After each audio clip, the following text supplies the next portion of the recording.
wala siyang mga anak.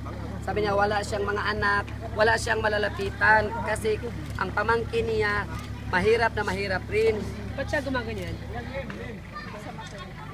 Sa Yung mata niya hindi siya disability niya.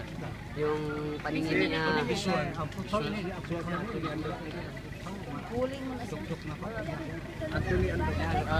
Na blind siya kasi na hit ng metal yung mata niya. Kahit ang kanyang mata niya, hindi siya na-hospital dahil mahirap ang pamilya niya, pamangkin niya, walang sa hospital. Pinabayaan na lang siya hanggang yan ang kanyang probinsya ng mata niya.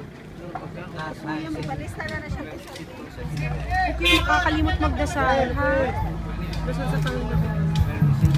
Ayaw ko no kalimot pag-ampo sa Ginoo. So, kuya, sa inyo muna siya, no? Sa barangay. Sa barangay pwede. Okay.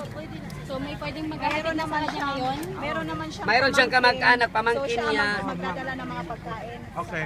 Hindi rin siya makatulog na siya, nag-iisa siya kasi yung babae na pamangkin niya, ang daming anak.